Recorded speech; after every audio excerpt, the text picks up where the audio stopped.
Grande alegria, queridos irmãos, esse é o dia em que o Senhor fez para nós, para começarmos juntos esse primeiro Festival das Famílias Internacionais. 6 línguas, 6 regiões linguísticas de famílias do mundo inteiro que poderão viver esses dias muito profundos de formação. Começa hoje à noite com a programação mais intensa, mas temos feito durante todos esses dias uma preparação para abrirmos o nosso coração às grandes graças que Deus tem para cada um de nós. E hoje quero acolher de modo muito particular todos os participantes desse festival. Se você ainda não se inscreveu, corra e se inscreva. Ainda dá tempo, você pode também inscrever uma outra família. Vamos juntos viver esse grande dia de festa. Êxodo 3, 1 a 6, 9 a 12, uma passagem muito profunda, que vai ser uma profecia para esse festival. A sarça ardente. Vamos ver Deus que vai nos falar ao mais profundo do nosso coração. Ele preparou esse momento para fazer arder os nossos corações. Apacentava Moisés o rebanho de Jetro, seu sogro, sacerdote de Madiã. Conduzia as ovelhas para além do deserto e chegou a Horebe, a montanha de Deus. O anjo do Senhor ali apareceu-lhe como numa chama de fogo, no meio de uma sarça. Moisés olhou e eis que essa sarça ardia no fogo e a sarça não se consumia. Então disse Moisés, darei uma volta e verei este fenômeno estranho. Verei que porque a sarça não se consome. Viu o Senhor que ele deu uma volta para ver e Deus o chamou do meio da sarça. Disse, Moisés, Moisés, e este respondeu, eis-me aqui. E ele disse, não te aproximes daqui, tira as sandálias dos pés, porque o lugar em que estás é uma terra santa. Disse mais, eu sou o Deus dos teus pais, o Deus de Abraão, o Deus de Isaque, o Deus de Jacó. E então Moisés cobriu o rosto, porque temia olhar para Deus. Agora o clamor dos filhos de Israel chegou até mim, e também vejo a opressão com que os egípcios os estão oprimindo. Vai, pois, e eu te enviarei a Faraó, para fazer sair do Egito meu povo, os filhos de Israel. Então disse Moisés a Deus, quem sou eu para ir a Faraó e fazer sair do Egito os filhos de Israel? Mas Deus disse, eu estarei contigo, e este será o sinal que eu te enviei. Quando o fizeres o povo sair do Egito, vós servireis a Deus nesta montanha.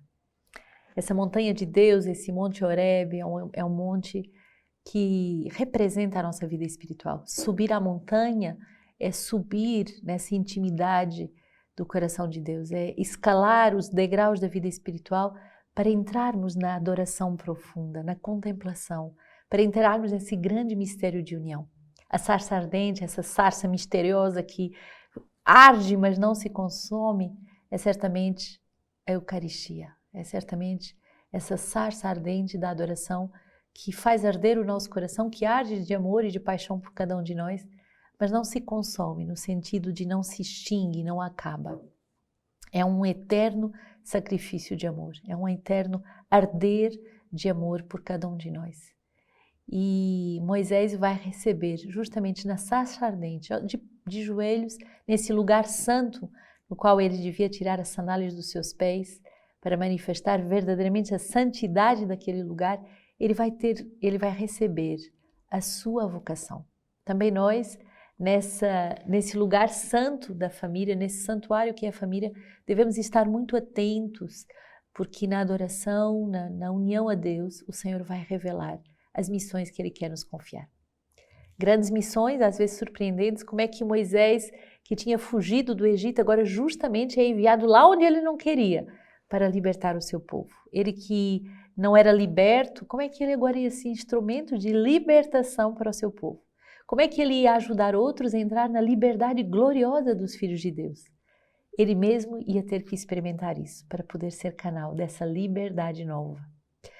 O Senhor se serve da nossa história, se serve de todos os nossos processos de libertação para justamente nos tornar profetas da liberdade para outros. E Moisés, voltando ao Egito, vai ter que fazer essa experiência. Reconciliar-se com a sua história, fazer um caminho de libertação da sua própria história, dos seus traumas, das suas feridas, para se tornar agora instrumento de Deus para libertar o seu povo. Esse lugar é santo, a tua vocação é santa. A tua família é santa, o teu casamento é santo, os teus filhos são santos, os teus pais são santos. a tua família, a tua casa é santa. E o Senhor vai te convocar a fazer esse caminho de adoração, esse caminho de cair de joelhos, esse caminho de tirar as sandálias dos pés, isto é, de reconhecer a tua pequenez e a santidade do mistério que te rodeia. Mas depois Ele vai te confiar uma missão. Salmo 102. Bendiz ao Senhor, ó minha alma, e tudo o que há em mim, o seu santo nome. Bendiz ao Senhor, ó minha alma, e não esqueças nenhum dos seus benefícios. Ele quem perdoa a tua culpa e cura todos os teus males. Ele quem redime a tua vida da cova e te coroa de amor e compaixão. O Senhor realiza atos justos, fazendo justiça a todos os oprimidos. Revelou os seus caminhos a Moisés e as suas façanhas aos filhos de Israel. Deus cura, Deus salva, Deus guia, Deus envia. Que nesse Festival de Famílias possamos fazer essa experiência profunda. Que Deus nos cura de todos os nossos males. Que Deus verdadeiramente nos redime a vida da cova. Tudo que era situação fatal, tudo que nos predestinava a uma vida de fracassos, a uma vida de esterilidade, a uma vida de infelicidade. Deus vem nos visitar. Deus vê o nosso sofrimento, mas não só vê, mas Ele desce, desce, desce. Aquilo que eu vivo para me salvar. Que grande graça poder ser salvo com o amor de Deus. Por esse tempo, Jesus pôs-se a dizer, no Evangelho de Mateus 11, 25 a 27, Eu te louvo, ó Pai, Senhor do céu e da terra, porque ocultaste essas coisas aos sábios e aos doutores e as revelaste aos pequeninos. Sim, Pai, porque foi assim do teu agrado. Tudo me foi entregue por meu Pai, e ninguém conhece o Filho senão o Pai, ninguém conhece o Pai senão o Filho, e aquele é quem o Filho quiser revelar. Essa exultação do Evangelho de São Mateus é uma exultação muito bonita. As realidades místicas, os segredos mais profundos são revelados aos corações simples. Aquilo que é divino não é complicado. Deus torna simples, límpido, porque Ele se revela. É Ele que quer que nós compreendamos o seu mistério, que nós possamos entrar e adentrar na sua intimidade. E se você tiver um coração simples, o Senhor vai falar ao teu coração. Pensamos de verdade nesse início de festival, um coração humilde, um coração simples. E exultemos já de alegria por tudo aquilo que o Senhor vai revelar, tudo aquilo que o Senhor vai nos surpreender com os seus chamados. Não são aos sábios nem aos doutores que o Senhor vai se revelar. São aos corações filiais que Ele vai revelar-se. E aí São João nos diz tantas vezes isso, né? O Pai e o Filho são um só. Eu amo o Pai me ama. Essa intimidade entre o Pai e o Filho, que aqui em São Mateus também é dito muito claramente. Ninguém conhece o Pai senão o Filho, e aquele é quem o Filho quiser revelar. Que esse tempo de festival seja um tempo de grandes revelações do amor do Pai por cada uma das nossas famílias. E ontem celebrávamos uma família santa, um casal santo. Começámos também no dia 12 celebrando São Luís e Santa Zélia, e hoje temos um sacerdote santo, dizendo que todos os estados de vida são chamados à santidade. Mas é muito interessante São Camilo de Leles, porque ele começa com uma juventude muito desregrada. E isso pode nos encher de esperança para os nossos jovens, para as nossas famílias. Quando um membro vive um vício terrível, e São Camilo, ele vai nascer na Itália em 1550, filho de pai militar, então imaginem tudo que era rígido, claro, tudo que deveria ser segundo a norma, e não conseguiu continuar a sua carreira por causa de um tumor num dos pés. E ele vai então recorrer ao Hospital de São Tiago em Roma, onde vive uma compaixão pelos outros doentes. Contudo, ele deu sim ao pecado. E aí a gente vai ver a juventude como essa etapa muito forte em que o jovem aprende a ser livre se ele escolher o bem, se ele escolher a Deus, mas ele também pode se emaranhar numa cadeia de vícios se ele diz sim ao pecado. Ele vai se entregar ao vício do jogo, ele perde tudo e fica na miséria total. Vamos ver como um vício pode ser de verdade a entrada da morte na família.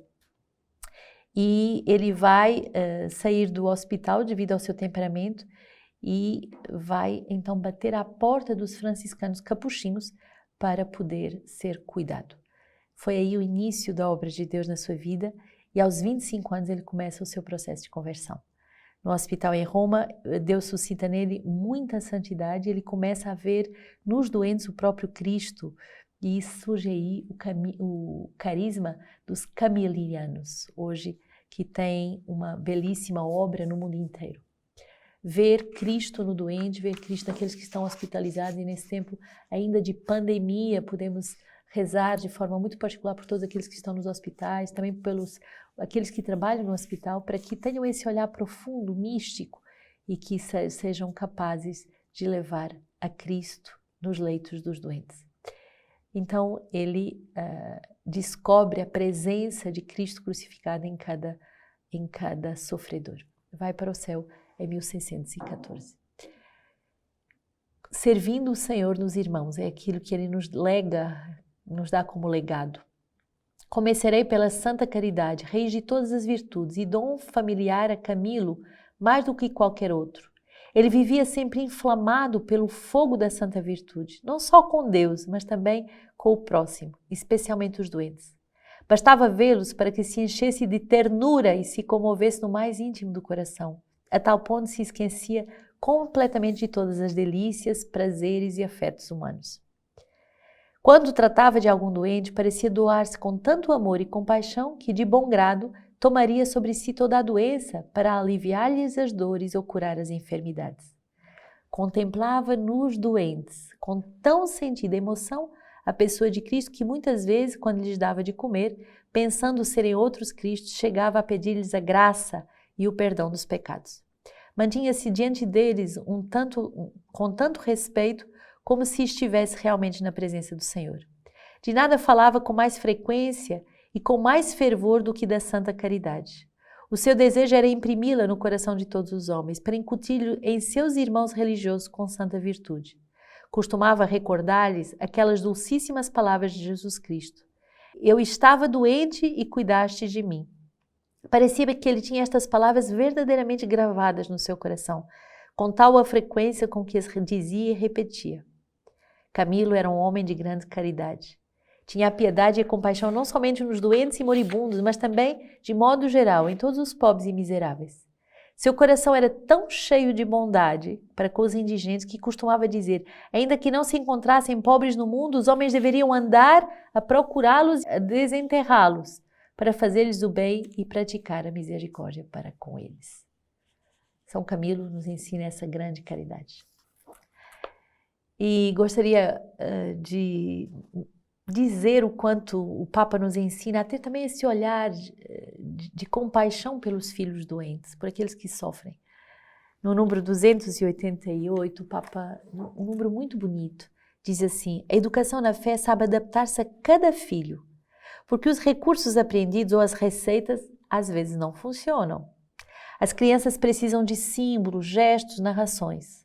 Os adolescentes habitualmente entram em crise com a autoridade e com as normas, pelo que é conveniente estimular as suas experiências pessoais de fé e oferecer-lhes testemunhos luminosos que se imponham simplesmente pela sua beleza.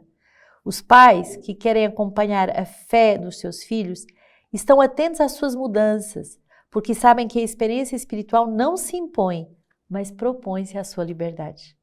É fundamental que os filhos vejam a maneira concreta com que os seus pais. A oração é realmente importante.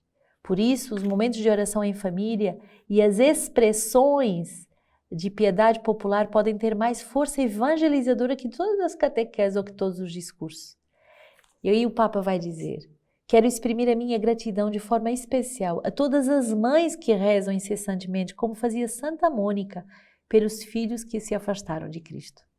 Obrigado pelos pais e pelas mães que rezam e que conseguiram obter por isso a nossa salvação, a nossa conversão. Obrigado por todos os avós e avós que rezam, tios, madrinhas, todas as pessoas que rezam pela conversão dos jovens. 289 de Amoris Laetitia, o Papa diz assim: o exercício de transmitir aos filhos a fé, no sentido de facilitar a sua expressão e crescimento, permite que a família se torne evangelizadora e espontaneamente comece a transmiti-la a todos os que se aproximam dela e mesmo fora do próprio ambiente familiar. Os filhos que crescem em famílias missionárias frequentemente tornam-se missionários, se os pais sabem que esta tarefa, de uma maneira tal com que os outros se sintam vizinhos e amigos, de tal modo que os filhos cresçam neste estilo de relação com o mundo sem renunciar à fé e às suas convicções. Famílias missionárias vão gerar filhos com fé. Lembremos-nos que o próprio Jesus comia e bebia com os pecadores, podia deter-se e conversar com a samaritana e receber de noite Nicodemos. Deixava ungir os seus pés por uma mulher prostituta e não hesitava em tocar os doentes. E o mesmo fazia os apóstolos, que não eram pessoas que desprezavam os outros, fechados em pequenos grupos de eleitos, isolados da vida do seu povo. Enquanto as autoridades os perseguiam, eles gozavam da autoridade e da simpatia de todo o povo. Bonito perceber. Amar é tudo dar e se dar a si mesmo. Amar é estar de joelhos para entender a pedagogia inspirada para cada filho. E é bonito perceber que São Luís e Zélia Martin nos ensinam justamente essa grande graça da missa diária, de pôr Deus em primeiro lugar em tudo, tudo, tudo. Dar o testemunho aos filhos de que a família reza. Vamos ver quão bonito é esse testemunho de Luís Martin. Ele diz assim: Luís procurava levar uma vida tranquila, centrada na fé, tanto ou mais do que antes, começando sempre com a missa matutina na Catedral São Pedro. O povo considerava uma pessoa estimável, discreta, reta, um patriarca de outros tempos e um santo. E podia-se vê-lo na igreja, no trabalho, no quintal, à pesca, a passear com Teresa. Incutia respeito pelo estilo de vida austero que tinha imposto a si mesmo. Bonito, esse pai que sabe que o essencial é dar aos seus filhos é o testemunho eucarístico. Todos os dias, Eucaristia.